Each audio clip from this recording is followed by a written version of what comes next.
A new thing today. I've got my live stream all connected. Okay, we're live, everybody. It's Jeff Eichen, and I've got my Fred Flintstone little warm snuggly on today. It's a little bit chilly in the Northwest. I didn't even know it was full moon this week because it was cloudy, but I've been really enjoying myself, enjoying my friend from as in Venezuela. So she's really awesome, and she comes over about every 2 weeks, and we get to study alchemy from her grandmama. And she brings me papaya seeds. Everybody, something prisoners in jail can't get. Either a girlfriend from Venezuela or papaya seeds to help them with their everything. But we've got Kim Gottlieb Walker on today, and or is it Walker Gottlieb? Godly Walker. And we're just blessed to have a little small group of humans that are helping to end prohibition in our lifetime. We've talked for the last several weeks or months about Schedule 3, and is that good? Is it bogus? Are we inching towards anything better? Well, you see down in the corner of my slide here, everybody. Let's see if I can move things around here. I'll get my so this lady here, right on my face, that's Alice Johnson. She was in prison, and Trumpy let her out like in his first term. And let's see if I can get this up here. So it's Alice Murray Johnson, and she was convicted in 1996 for her involvement in a Memphis cocaine trafficking organization. Well, guess what? Dr. Donald, hang on. We've got some incoming here. Let's see if I can go to my Zoom chat here. And so beware, I Dream a Genie is coming on. Okay, so there comes I Dream a Genie. Okay, anyways, the coolest thing is that I've got to get back to my screen here so I can play. The coolest thing is that Alice Johnson is now inside the White House being the pardon czar. I mean, from jail to pardon czar, it's kind of like those movies we saw when we were growing up, where the guy was in jail for being a really smart person to turn off all the power and the computers and hijack the big ruby at the in the museum, and get through the lasers, and you've seen it all in the Mission Impossible movies and all that stuff. And then he goes to jail, and then the government grabs a hold of him and gets him to do good shit, so we can go into other countries and whatever. So we stay neutral on Weed Wednesday, but thank you so much for coming. Thank you, Jeannie, for showing up, and Kim.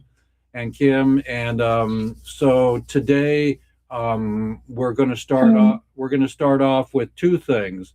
One, we say goodbye to Bob Weir. Bob Weir here, one of the greatest hippies on earth. He never really, looked rainbow, like Ken Kesey and his incredible people, but he was around during that time. He was an elder. He was, I think, 78 or something, but 47. How old was he, Kim? 78. Yeah, so he was 78. Yeah, Kim knows. And so it's really important to get the knowledge of what we know and who we talk about today. So today we're talking about it, and we're saying hi to Lawrence. Lawrence, hello. Welcome, the Hash King. And we've got Kim Gottlieb Walker. She's got the same birthday of Bob Marley. Bob Marley's birthday is this week, and so is Kim. So welcome, Kim. Is this the big birthday? Are you changing decades this week? No, I turned 79 on February 6th, which is Hey, My birthday. Happy birthday, Kim. Happy birthday to you. And it's the same. Happy birthday. And it's the same day as Bob Marley. He was just 2 years older than me, but the same day. Wow. And it's really cute. When I had my gallery show of my my reggae photos at the Jamaican Embassy in New York, the lady who was the consul general for Jamaica was this very conservative, very stern lady. And she only let me display the photos if I removed any trace of herb from any of the pictures. No one could be holding a spliff, or there couldn't be any smoke. And at one point I mentioned that Bob Marley and I and Ronald Reagan all shared the same birthday. And her reaction was, "Oh, I just loved Ronald Reagan." Of course. So Just say no to bozos. That's right. I didn't go too far, everybody. I just went to get some beverage because I'm parched, and I fainted for the second time this year. So I was in the bathtub and I got too warm. So everybody, stay hydrated. Stay hydrated. And but I'm okay. I mean, I'm okay. Okay. you're sure. So there you go. I went to the hospital and they checked my heart arrhythmia and everything. And so it wasn't after, well, it was after smoking a little pot, and that does change your heart rate. But I got overheated in the salt bath. I have salt with CBD and good THC stuff in the salt minerals, and so I love getting magnesium in my body. I know that's really good for us, but anyways, so I'm taking care, and I'm here to tell the story. So Thank goodness. Well, that's good. Yeah. so I'm gonna see if I can share something with you here. I'm gonna share my screen here, and because I'm trying a new platform today of sharing, and we'll see if it gets shared to YouTube. So I'm sharing my screen, and you see me, and now I'm going to I'm gonna. Lauren. Okay, so now let's do this one for Bob, okay? Bob, and everyone, you can sing along. I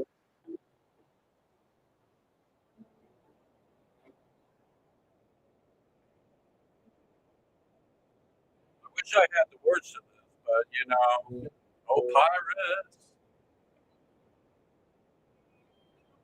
yes they provide. Hold on to the merchant ships, yeah, triumphantly.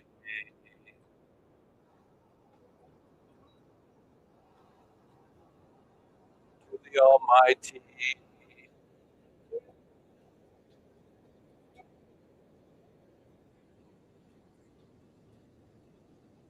won't you sing redemption song, the songs of freedom, redemption song.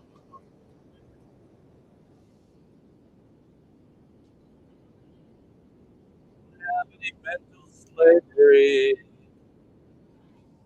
be kind to all your friends and your enemies. I'm changing the words. All the prophets come and go.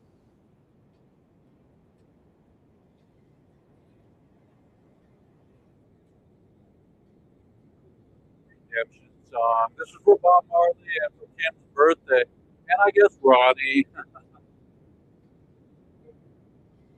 Redemption song is all I know. Redemption song. Redemption song. Oh, yeah, redemption song.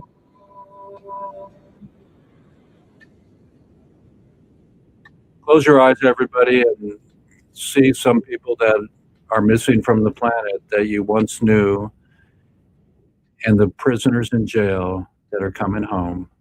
Because we're going to help them. Okay, so while we're here, before we talk to our guest, everybody, let's go straight in. Can you everybody see that? Yeah. Okay, so we're going to go right here to our intro. And today we lost Big E. E Love is one of our favorite people. And here we go. Free the prisoners, free the plant, free the planet, free yourself. We lost yet another incredible hero, E, and Joe Chronick's closest buddy boy. So he's in Las Vegas with a memorial happening, and I'm going to go see Joe in Seattle on Friday or Saturday before the Super Bowl, and we're connecting and linking up to give a incredible rest in peace to E. And we love you, E, and thanks for all the incredible times and your dedication. We're here for you. Help us from the other side. Go hang out with Jack and the boys, and OGs forever. Okay, love and light. And E, we love you. We love you. We love you. Okay, 1, 2, 3. There's E. E stands for everything. We'll get this job done. Free the prisoners, free the plant. Now E is free. Love you, E. Plant 13, Vegas, you know what time it is. Let me see that magazine, man. Let me see that. Who on the cover, man? Who on the cover? It's Iron Mike. Basketball time. No doubts about it. Yeah, it is. Iron Mike. December 5th, y'all.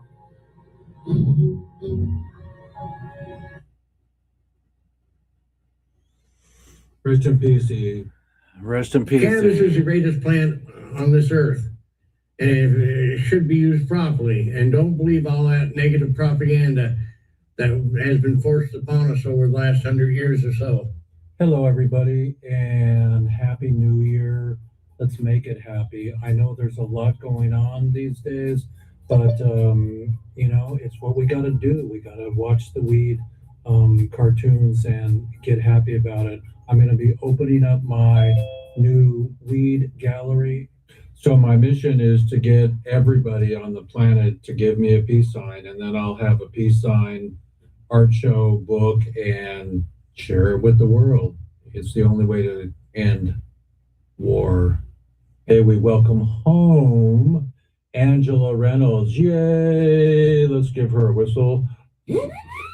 And we're so blessed and proud that Amy Pova and Alice Johnson, the current pardon czar in the White House, who was also incarcerated for drugs for life, and President Donald gave her clemency. So thank you, team. Let's go.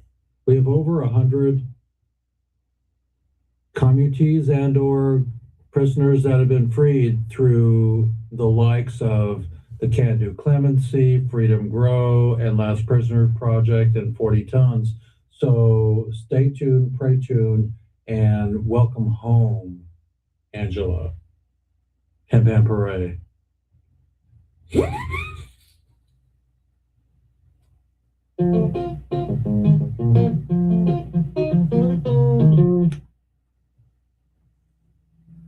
It's been hard to stay silent with all that's going on. In my mind, I get it. I hear what's being said from all corners of our earth. I get it when you're controlled by what you're thinking. In our heads, we hear, if you fight me, I'll fight you harder.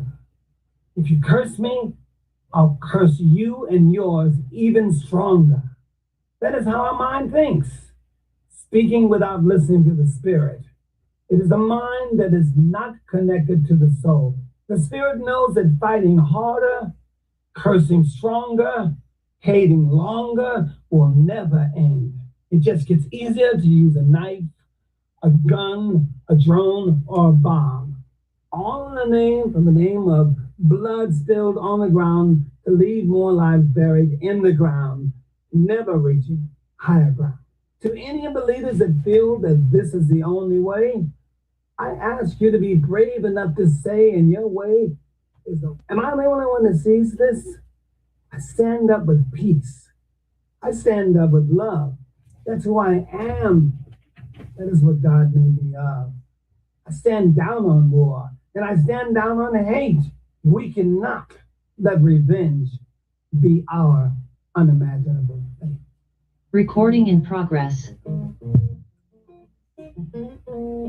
So tell me what you gonna do. R.I.P. Bobby. Thank you for all the good shows. How many shows have you been to of the dead, everybody? But now he's really part of the dead. But I don't like that word. I So say, everybody, it's time. It's freaking time. Let's end this and give thanks for all the OGs, Willie at the Super Bowl, and Tom Lehrman at Harvest Cup, and Bobby MAGA.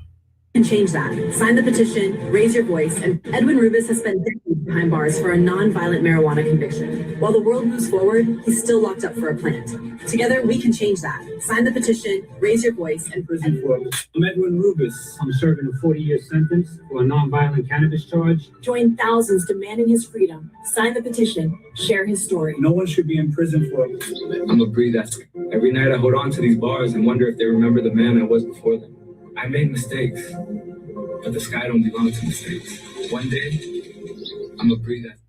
I'm working for you, man. I love you. And so at the count of three, 1, 2, 3. Hello, my name is Edwin Rubis, and I wanted to say hello to everybody. I am still in prison. I'm still serving 40 years for a non-violent marijuana crime. I have been in prison for 28 years, and I need your assistance and I need your help. Okay, love you, man. Let's get me there. I love you. Love you. Bye. Edwin. Bye. love you, Edwin. Happy parade. This is Tommy Chong for Lifers. Madness. To end this war on people.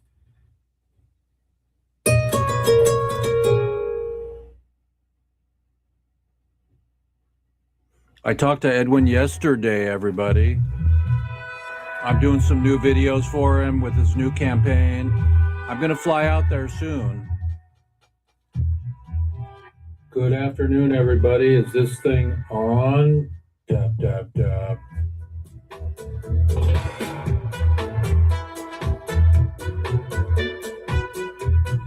I spoke to Lawrence also. He's in America now. You can still go to his GoFundMe and help them. And let's not forget Jack Harrer, the father of the movement. Oh, my Papa in Baja, I miss you. My papa's in heaven, but he had some good weed, everybody. Check this out. Hello, everyone. I am the real Rick Simpson, and I want to make it clear to everyone that I am still alive and kicking. Cannabis is the greatest plant on this earth, and it should be used properly. And don't believe all that negative propaganda that has been forced upon us over the last 100 years or so. It's all based on a pack of lies. Cannabis never harmed anyone. As a matter of fact, it gives mankind a future. Want the real information, or you want to find the real site, that's where to go to get the information to find it. PhoenixTears.ca. Has anybody ever seen Rick Simpson? There he was. Happy parade. I hate those. Oh, Merry Christmas. Oh, Jeff. You've been so naughty this year that I brought you something I know you'll absolutely hate. It's a whole pack of anti-legalization bumper stickers. Oh, no, I hate those. Oh, Merry Christmas. Oh. Happy parade.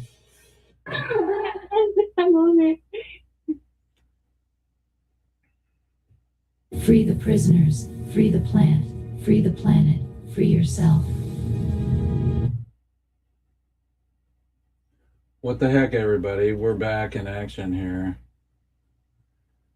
So, hello, everybody. We got a full house today, and on the Grammys, they were pretty good. A few people got a few licks in on the Grammys, and we need to get more licks in.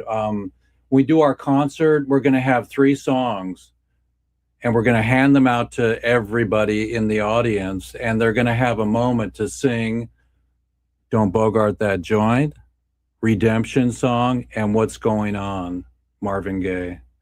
So look out for our concert. What about Come Together Over Weed? What about what? Come Together Over Weed. Your microphone is from outer space today. We can barely understand you. Say that slower. So is my video. Sorry for that. How about Come Together Over Weed?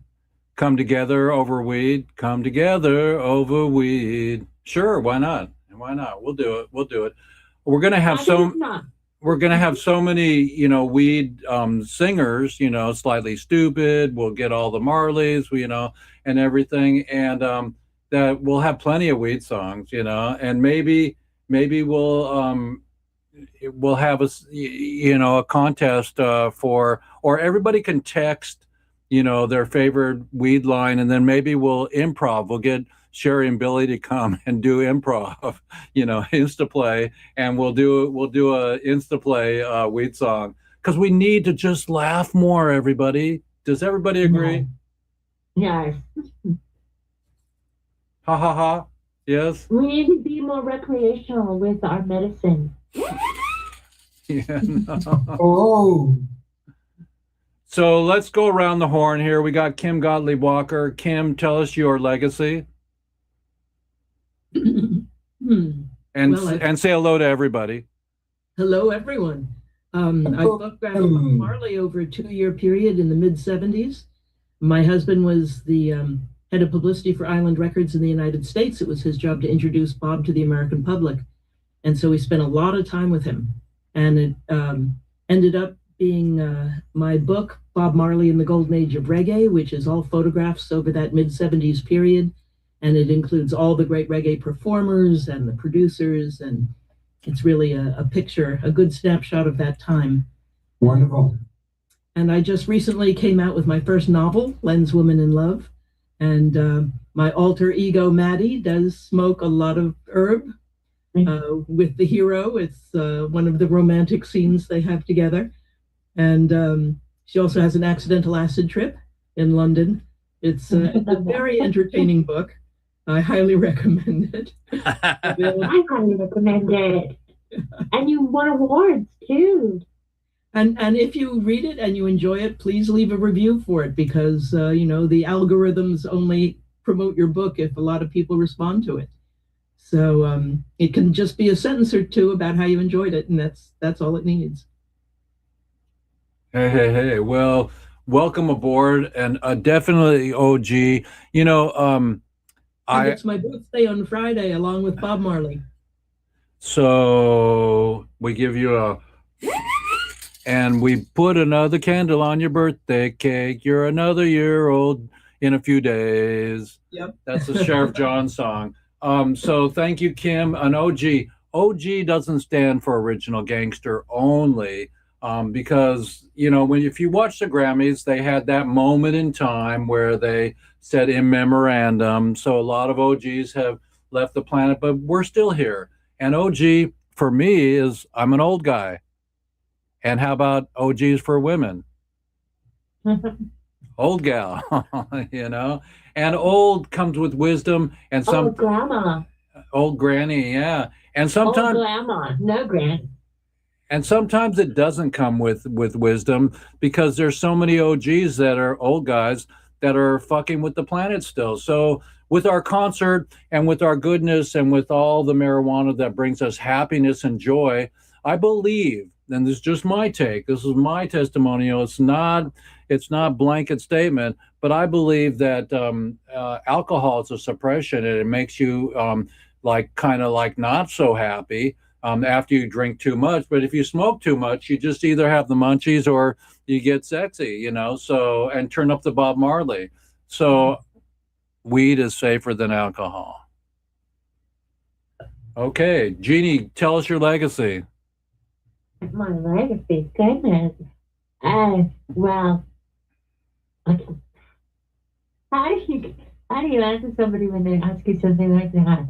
Right now, I would like to bring up Brad Clark right behind me.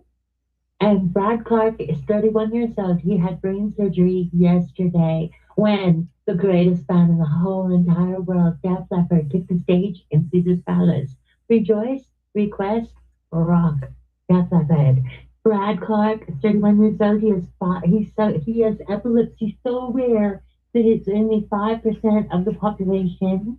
And he had to have brain surgery yesterday. And he's in recovery, but he's in Canada, where THC and CBD is considered medicine. So his brain surgeons and all of his team have been telling him openly that it's all right to keep using THC and CBD. And we're going to see, the whole world is watching. Is this the moment where CBD and THC show the world the protective nature, the reparative, the restorative, the miracle that is our plan? Is this the moment when somebody can have, because what he has is he's developed his speech atypically on his left side or right. I'm going to get it one way or the other. But where we normally do it, he didn't. And he developed it on the opposite side of it, and they had to do the surgery right through that. So him losing his ability to speak, to take care of himself, to be himself, to even have a personality afterwards was his greatest fear. And he had the most, if you ask him about it though, you'd think that he won the lottery. He's the happiest, most inspiring person you've ever spoken with. And he just beat addiction to be able to get this surgery and be strong enough to get the surgery. And thank God he lives in Canada where they believe in cannabis as medicine. And this is that moment where the entire world is watching this case. And they're seeing whether or not he comes out of the surgery as Brad, or if he can come back as Brad. So Jeannie, so your legacy is that you are a nurse, a 420 nurse, and that you're helping people and giving people awareness that the plant is it helps people with quality of life. They just may hear, and Def Leppard's music as well. They just may have healing powers, that it's that powerful, and that together, the unity of everybody out there watching and playing and loving him and caring for him, just maybe we're going to see a miracle before our very eyes. And it's going to be one of higher love. And what could be more legendary than that? In turn. Well, cancer sucks, everybody, but we got cannabinoids that need more cannabinoids, and that's going to help to give you quality of life. It might not save your life all the way, but it's going to help you be more comfortable. Thank you, Jeannie, and you get a little, okay, redemption. Lawrence, give us your legacy and introduce yourself. My name's Lawrence Cherniak, and my legacy is pretty much on a Renaissance level of being a visionary and historian since the 1960s, during which I began to be determined and resolved to make a difference for the better in the world. And the way you make the world a better place is by making yourself a better person. So I really enjoyed, exploring cosmic consciousness and understanding how wonderful not only my soul could be, but every other soul on the planet. So with that information, which I was able to begin to share, it brought a lot of introductions my way to, ultimately millions of people who I share information with, and have encouraged to share the information that they've gained, because that's what's going on, is a lot of people sharing information that helps to encourage other people and inspires them to be involved in, researching through photography and stories, their experiences, their very positive and wonderful experiences with this miracle plant, like we've just been talking about, and which is always discussed on the show. And so it's a pleasure to share, the encouragement that I enjoy doing with all of us and everyone else in the world, as easily as it is for me to count to 1, 2, 3. So how's that for a start? Fantastic. Well, welcome aboard, Mr. Cherniak. Tell us about your books. Well, my books are the Great Books of Hashish, and there's 3 books in the first trilogy, and I'm getting really close to releasing the next 3 books all at one time with 6,000 photos, and it makes it easier for those books to be released because of the current decades of the beginning of relaxation of the prohibition of cannabis, where there's no limits to the frontiers, about to be exploited in terms of how many people's lives are being saved thanks to the millions of products which already exist. And a lot of that has come out of people having my books to be able to do research all the way back to the 1960s or 70s, when I first started sharing the photos that I had taken primarily in Europe and Morocco, Lebanon, Afghanistan, and Nepal. What's the history of hash? The history of hash is very diversified, and there's many many sources which was it Lebanon? Was it Afghani? I mean, who did the first one? Goes back to further than that. All these. Did Jesus make hash? Jesus did make hash. He made anointed oil. Yeah, he was making water hash, ice water hash. Yeah, even though they didn't have any ice as a general rule back then, but he was still able to do it because he was the son of the Lord and was able to just freeze it by the snap of his fingers. Everybody knows that. I'm surprised you would ask me a question like that. Well, but I want the lay person out in the audience there on Roku and YouTube to know the story that Jesus, Cristo was part of, the anointing oil, the hashish master. But was it Afghanistan? Was it Morocco? What do you think? What does your book say? You're right. It was Jesus in Israel, because it was the same oil that they used at Hanukkah to light the candles for the 8 days. Woohoo! Exactly. And it's what healed the lepers, and it's what allowed Moses to have the burning bush and the talk in the wilderness. Exactly. So that's and so hashish was also known to be in the Himalayas, of course, so that when those great floods came, when Noah's Ark was around, people who were in the high Himalayas were above the height of the water, and so they were able to, live comfortably and spread the. But I'm also reputed and have a reputation of having come here from another solar system, bringing the first of the marijuana seeds.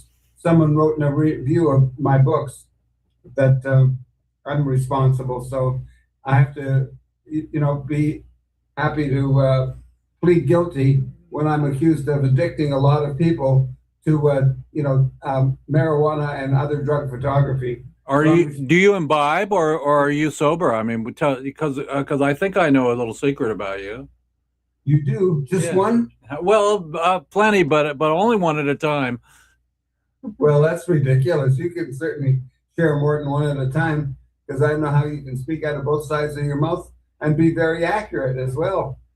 So do you smoke, or do you just know and you or tell us what your routine is? Well, I don't have any routines because that marijuana stuff really scares the hell out of me, because I heard what happens is you become an assassin and kill everybody around you, and then kill yourself and commit hara-kiri. So that's pretty, nasty. I think Vivian would say yes on that one. You have to say. And I know can this rip well them out further there. truth No, 'cause I accurate. can see y'all smiling. I know I'm not joking, darn it. Well, thank you, Lawrence. It's great to have you on today. Vivian, come on up and tell us your legacy. I'm Vivian. I'm a crazy mofo who spent 30 years at the tip of the spear at the front lines of the cannabis reform movement. I've largely redirected my recent efforts as a foot soldier, a nonviolent foot soldier in the American resistance, because legal weed is not enjoyable in a fascist authoritarian dictatorship that's dominated by white nationalism. Yes, I do believe that marijuana makes you an assassin to like a bag of potato chips or a bowl of ice cream. You become extremely, extremely dangerous. Exactly. And I want to remember that I think that Lawrence really nailed it. That Jesus made hash out of water, turned water into hash, and let's not forget that old saying: "Let he who's not stoned cast the first sin." And the first joint. Like the first joint, yes. I don't know. It's all in the translation, right? It's exactly. And that's been going on Say since something about not 76. garden that joint there. I love bringing this story up to God state. The source is the Canna gods, and it's just so amazing that Lawrence came down in a spaceship with the first seed. Yeah. Also, I'm projecting the fact that there's a real issue about they're not making yardsticks any longer. Ha ha, hardy har har har. Okay, well.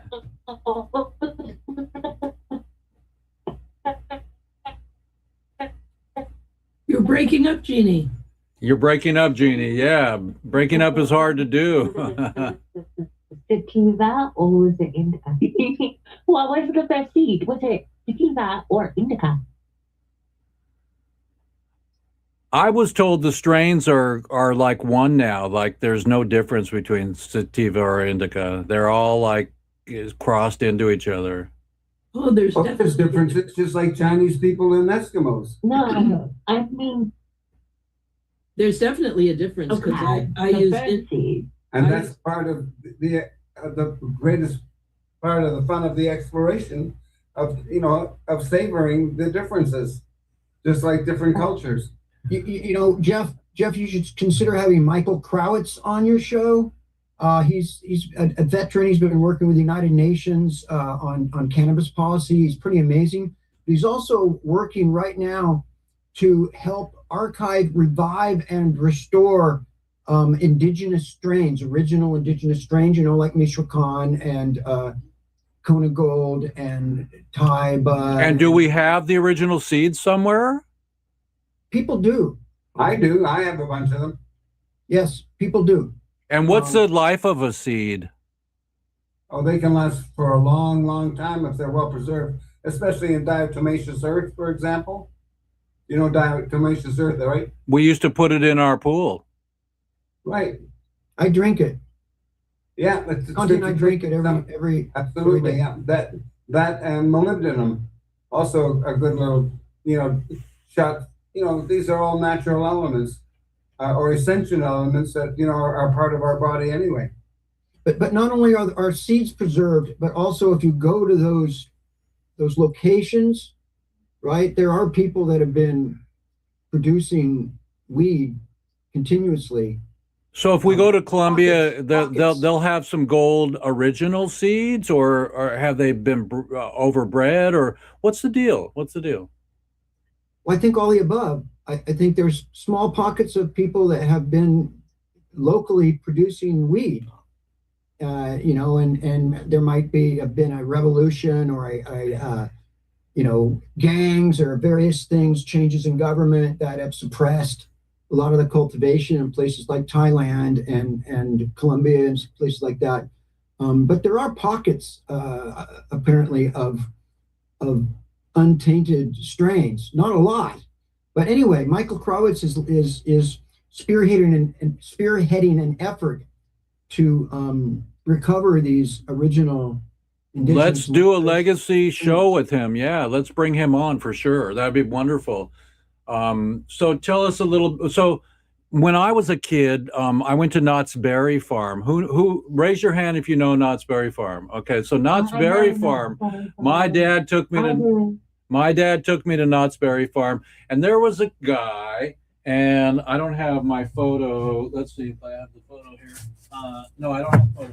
But there was a guy with feathers down to the ground. Let's see if I can get myself on the front page here. Front page. Here we go. There was a guy that had feathers down to the ground, and he had a big pipe, and he was totally at Knott's Berry Farm, and all the kids got to get photos with him on his lap like Santa. But he was Native American chief, you know, and he was at freaking Knott's Berry Farm, because Knott's Berry Farm was basically the cowboy crap, you know. But Carnation Instant Evaporated Park, you know, you walk around and get some ice cream. But every time we went to Knott's Berry Farm, we would go to this Native American dude. That was my first. I was 8, 7, 6, 9, and I totally love this guy. And I said, I want to be like him when I grow up, you know. And I resonated with the Native American population, and I began my journey into one world, one love, one color. And so he told me, eat local and eat seasonal, so for best health. And so my whole life, when I lived in Oregon, when I lived in Holland, when I lived in Mexico with my dad, I would always go for the seasonal and the local crops. So what I'm hearing Vivian share with us about seeds is that no matter if there's the original seed, it's still from that land, and it has the vibration and the energy of Colombia. Or if you get some Maui Wowie, you get some seeds from Maui, it's closer to the original Maui Wowie than not. Am I right, Vivian? I think that's a reasonably correct assumption. I'm just sorry, I'm letting somebody know, my boss know that our email's down. I think that's a reasonable assumption. You know, I mean, what can be recovered, right? I mean, you know, there's the Great Seed Bank in Europe, right? Where they're collecting seeds from all over the world. You know, this giant, I think it's like this giant tunnel, if I remember where correctly. They're preserved. Yeah, the seed bank. Yeah, they're having this cosmic seed bank that they're. And at the rate things are going, man, it's a good thing they're doing that, because we're in trouble. We're in big trouble. Because it's underground, and if we get nuclear, holocaust, then the seeds will be here for the next aliens that come down to inhabit the earth with oxygen. May I also add that, you know, we should remember that in Hawaii, there was never any marijuana until, you know, the late 60s being grown there, because the first seeds that were brought there was by Timothy Leary when he came back from Afghanistan. Before that, there was no such thing as Pakalolo, and that's how, you know, ultimately Maui Wowie got developed, as well as, you know, Kona Gold and, any of the other many strains that are now there. But people have been crossbreeding and, you know, dealing with genetics, you know, ever since the beginning of time, just like Marco Polo was bringing spices back from the East, you know, to Italy, and, you know, made Venice an incredible place, because I don't know if any of you have been to Venice, but it's absolutely a most charming, city in the world, because of the way the canals work there and the way you can only walk around. And, you know, it's forever that they've never had motorized vehicles in Venice. And it's got a tremendous culture that goes back years and years and years and centuries of, you know, people enjoying their life in Venice, because there wasn't, you know, a lot of heavy traffic, and you could always walk around in Venice. And it was the most cosmopolitan city in the world because of everything coming from the Far East. Right, exactly. Yeah, really a very romantic location. I was there with my wife this past summer, and we had another absolutely great time as usual, you know, going around in a gondola and, being able to share wonderful vibes with people. Really a wonderful place. You don't know Venice like, sort of like, New York and Seattle, then you don't know the world. And we're Gotta lucky know Seattle. And we're lucky to still be able to see it today because future generations may not be able to when the water levels rise. Well, they're doing things about that, but they certainly do have issues about it. And St. Mark's Square, I was there just a few days after St. Mark's Square, the water was coming up through the sewers because of the amount of rainfall that had been coming down. So they're certainly working and dealing with preserving it. So really a wonderful place, Venice. Everybody should go there. Got some beautiful masks this time, just gorgeous. And you can have some really good food there if you know where to go off the beaten paths. But there's so much to do in Venice. It's just absolutely wonderful. So, really. So several minutes ago, we were getting Vivian to roll in may this circle be unbroken. I mean, we're like at a campfire right now. So Vivian, tell us about HempFest and your legacy with HempFest. Yes, we're sitting around the digital campfire at the moment. Well, I spent 28 years with HempFest, 25 of those as the executive director, and I was always the MC of the main stage for the whole time. And it started off as a small little humble gathering of stoners in Volunteer Park, Seattle, and at some point it reached the largest annual cannabis reform event in the world. Yeah. With bringing in an excess of 100,000 people annually with a 700-person volunteer staff. At one point, we filled 1,000 staff shirts for about 4 or 5 years. And we had 6 stages at the height of that, and a giant symposium tent, a circus tent that had panel discussions taking place all day long. And I believe that we were the most socially responsible event of our kind that's ever existed. And I could talk for a long time on why I think that all the various things that we did that I've never seen another cannabis event do. For example, like it was long, thin. I'll just say one thing. It was long, thin. It was 1.3 miles long on the waterfront, downtown Seattle, on the water on Epic. Bay. And since it was so long and narrow and so packed full of people, and the stages, went down this long expanse, I rented extra AEDs, extra heart defibrillators, and we had heart defibrillators at our stages through the whole thing, because if somebody had a heart attack or some kind of a heart crisis, there's no guarantee that the fire department medics or our own first aid team could have made it to them in time. What was your record? Did you ever lose anybody at HempFest? No, we never had a serious accident, arrest, or injury at HempFest, actually. We had a lot of, our first aid teams were busy, but the majority of it was people that ate too much weed and were convinced that they were dying because they hadn't eaten any food, and they ate a bunch of weed, and then they smoked a bunch of weed, right? But we had twisted ankles and people having seizures and various stuff, a couple ODs. Because just like Whitebird at the OCF, Oregon Country Fair, I mean, I think they're pretty clean also, but I think they have, a couple elders that got heart attacks and died there, but nothing due to marijuana. and we had Stop the Bleed kits at our stages, and we had a toxic spill kits at our quartermaster, because we were right on the Puget Sound, or excuse me, on Elliott Bay.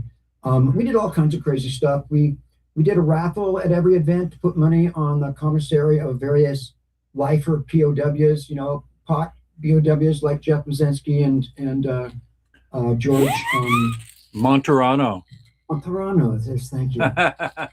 They were both there. One of the biggest thrills that we ever had was getting, helping to get them released and having them come to HempFest, which they'd been hearing about in prison, right? And that was spectacular. And so, yeah, it was a crazy journey to justice, kind of this giant 28-year blur in my brain. And we became like good friends with the Seattle Police Department, which is really weird. It was almost embarrassing how good of a relationship we had with them. And they would just smile and look around while everybody, like 100,000 people, broke the law and smoked weed. It was kind of a Jedi mind trick, shamanic. So HempFest was before it was legalized in Washington. It was both before and after, right? We played a big role in Washington State being one of the first two cannabis legal cannabis states. Yeah. Thank you. And we always thought it would be like the government that would take us down or something, but we didn't really anticipate a pandemic. And not only did the pandemic wipe us out economically because everything was shut down 2 months before our event. We'd already taken in, $150,000 and spent it because that was our business model, right? From returning vendors who wanted to reserve their spots, right? And that's kind of how we operated. And then like about 700,000 came in the months of July and August. But also, if you're going to have an event where in a pandemic that's not good, it's one that tens of thousands of people are going to be sharing from their mouths, no matter what you say, right? No matter what we said, we were not going to stop all these young people who think they're going to live forever from sharing pipes and joints. And in a pandemic, that's a super spreader event. And so it was just all a perfect storm. And then, I won't get into it, but inflation, the post-pandemic inflation, and 25-year contracts all broken, including our insurance premium, which had to be renegotiated. And it was just like, it was literally twice as expensive if we'd wanted to come back. The truth is, I was wearing out, man. I was actually 28 years. I was wearing out. This old body, my spirit was willing, but my body was ailing, and it was kind of I miss it, and it was sad, and I hated it, but it was also a personal blessing to get that behind me. You were a real hero, Vivian. What's that? A real hero. Oh, thank you. A real brave hero. I appreciate. I don't really feel that, but I appreciate that very much. That's very kind of you to say that. Of course. And, we're just all we were doing was defending our culture against tyranny and oppression, and actually it was an authoritarian government for pot users, for many years. So I guess the slide into total authoritarianism isn't that crazy. Yeah. We're feeling it right now, everybody, so do the best you can. I got the little campfire up from Peru. We're doing a plant medicine movie. Now, I just talked to Peru today, and they're having me back in a couple of months, and I'm going to carry on with my journey to tell the story that marijuana is not the only plant that gives medicine, but there's other things, iboga, peyote, and ayahuasca, and there's so many beautiful. The herbs in your garden are medicine, and they're plants. So again,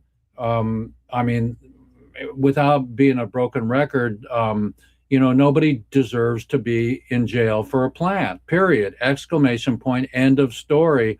And it's really important for us to thank people like Lawrence for navigating the Book of Hashish, for Bob Marley giving a cover story to beautiful Kim, and for 30 years of HempFest, and I've been plenty of times to HempFest and the Oregon Country Fair, seeing people use the plant, and people are in jail for that. And so this is our show mostly about,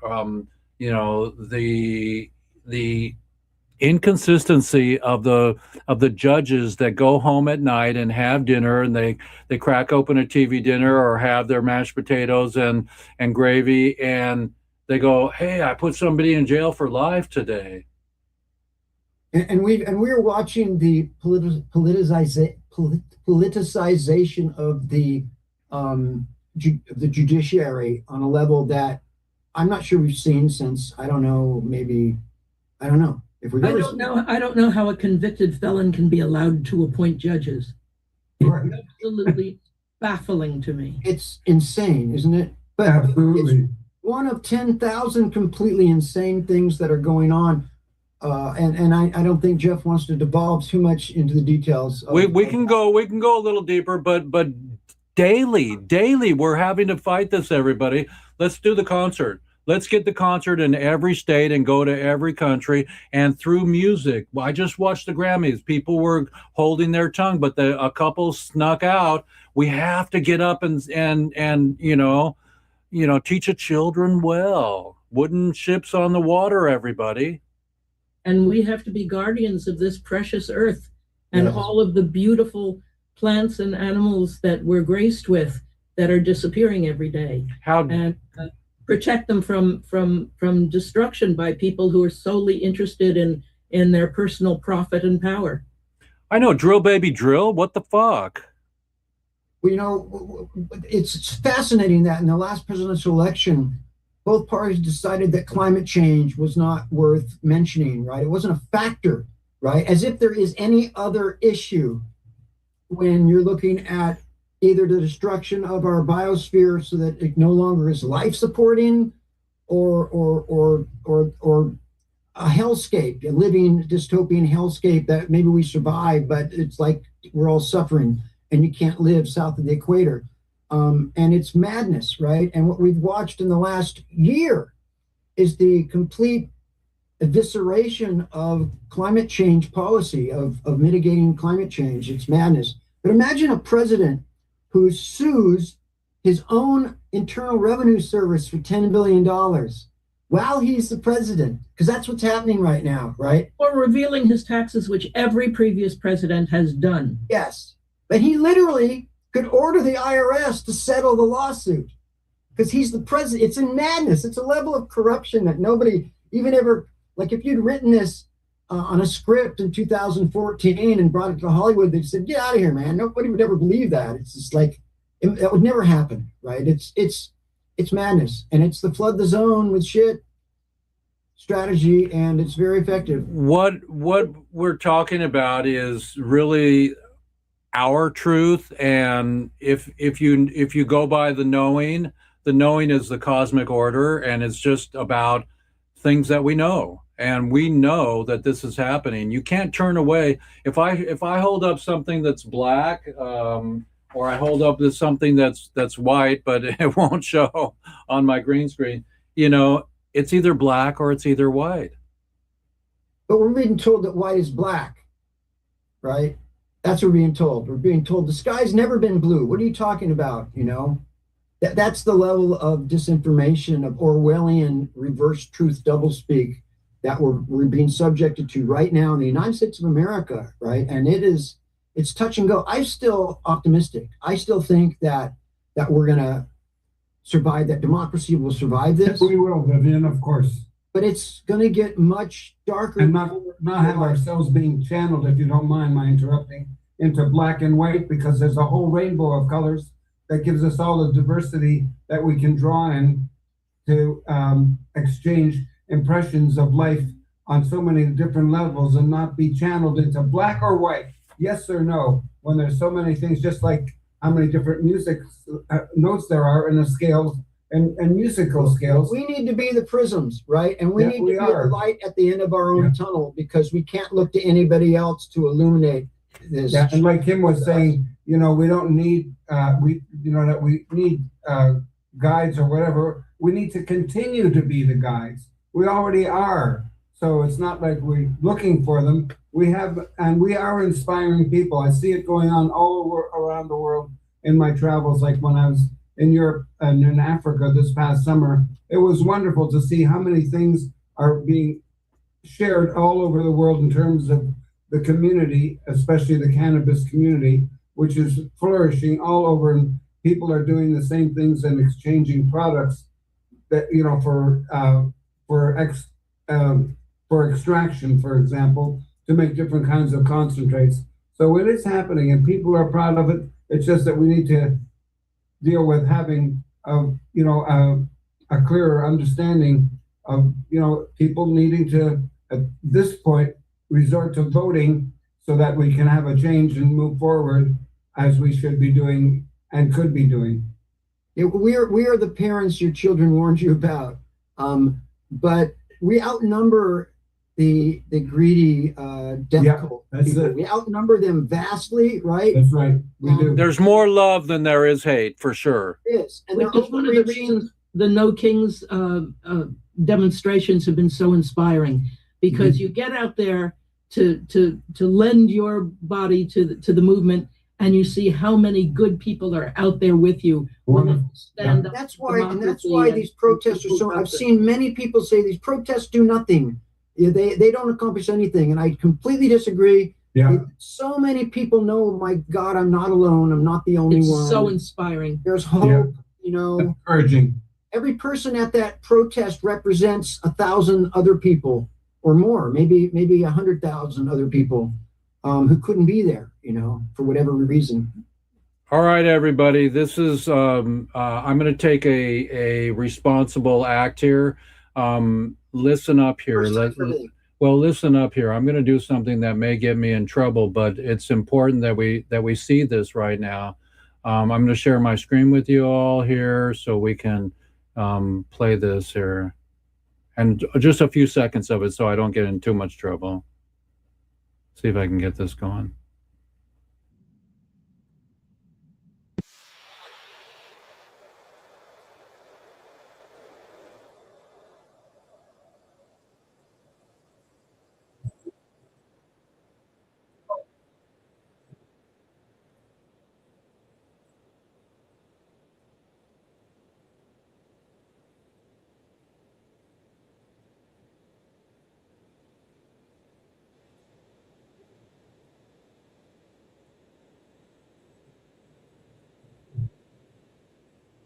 Okay, that's it. So I hope I don't get bopped off of my media, but that was Joan Baez, everybody.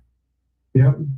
And Jesse Wells have done a number of songs. OG, she's an OG, baby. And how about the new Bruce Springsteen song as well? Right. Finally, Oh yeah, I'm the anthems of resistance. I was wondering when it was going to happen.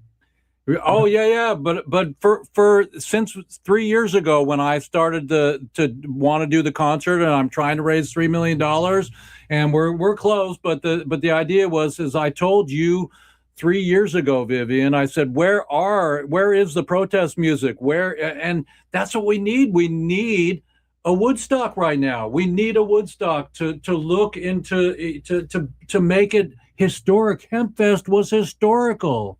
Hempfest was historical. I can't wait to work on a film for you about Hempfest, but one project at a time, one book at a time, Lenswoman, you know, and not together.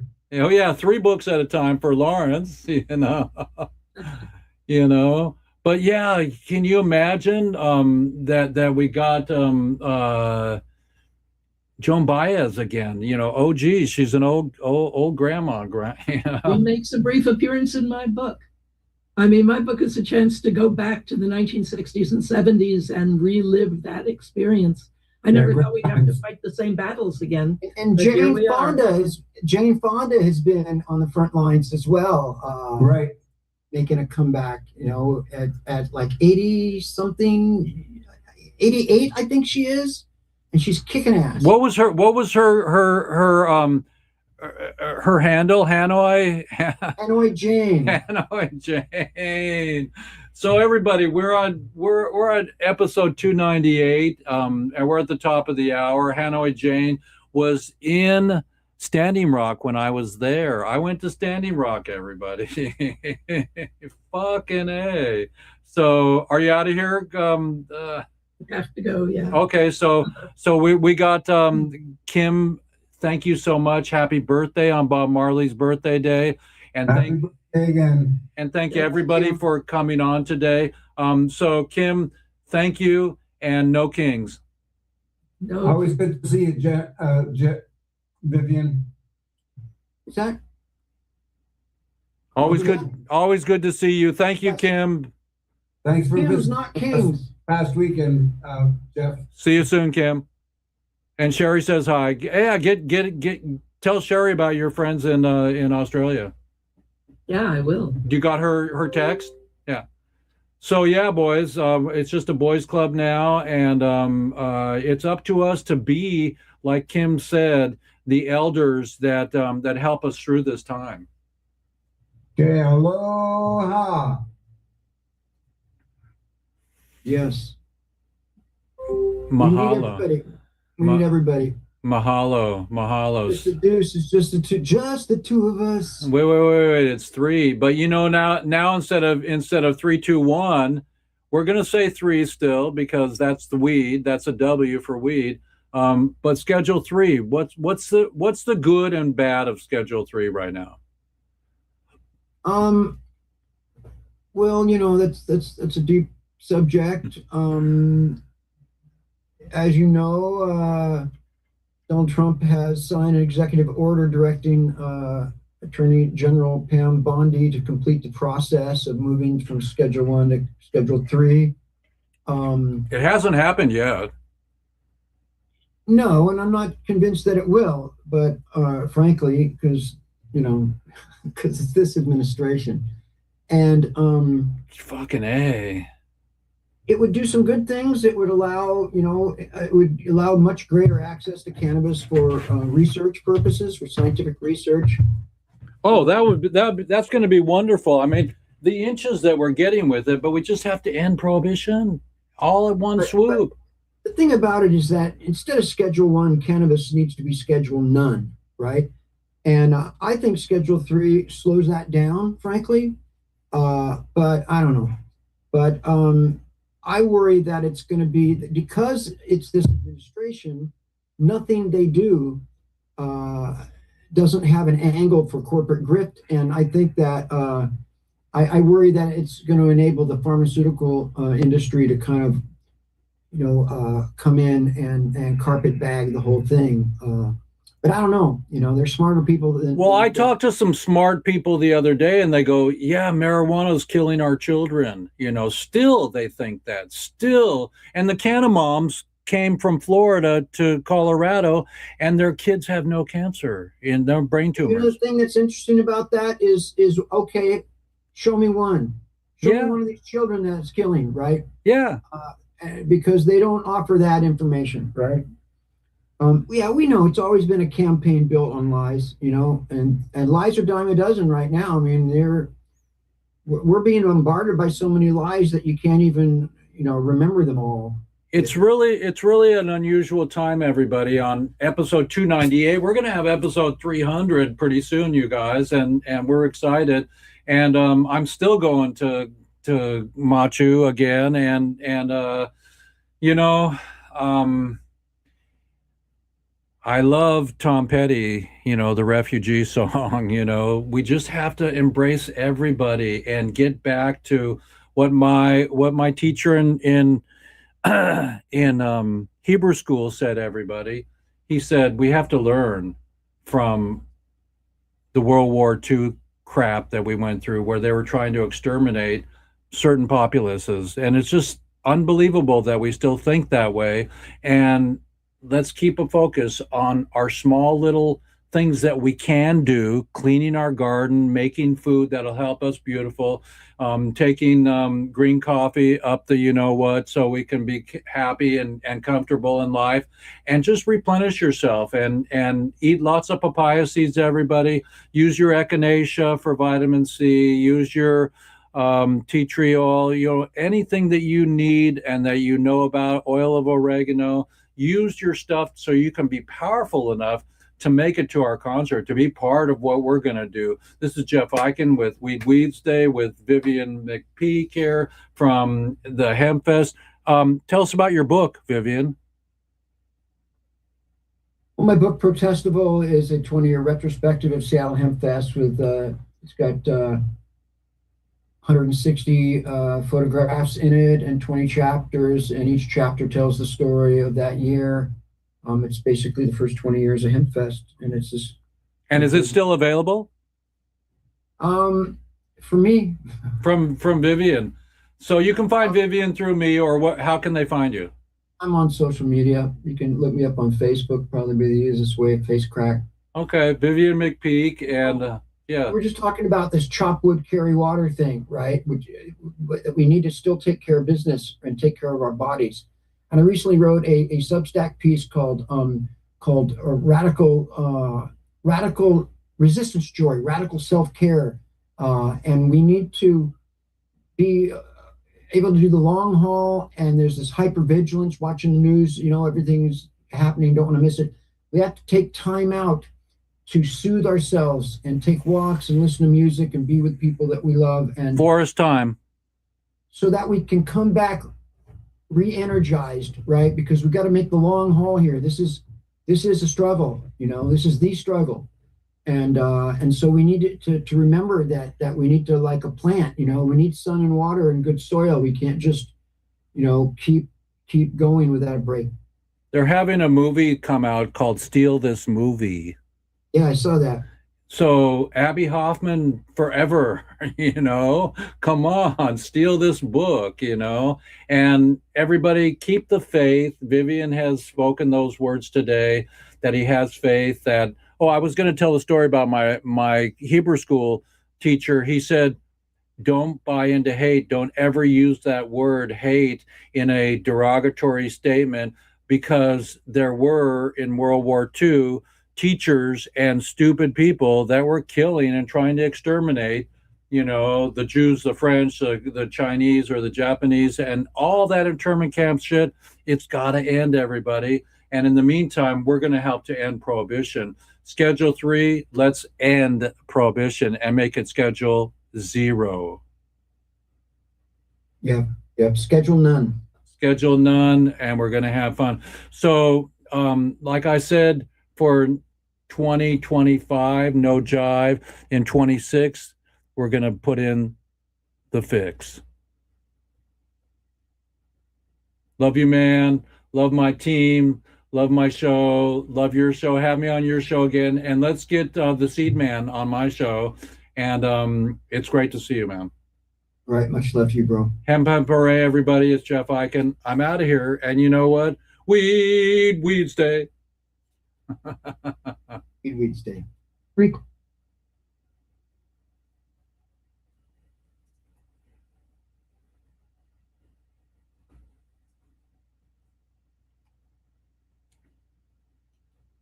So everybody, I'm still here. It is still me, and let's see if I can put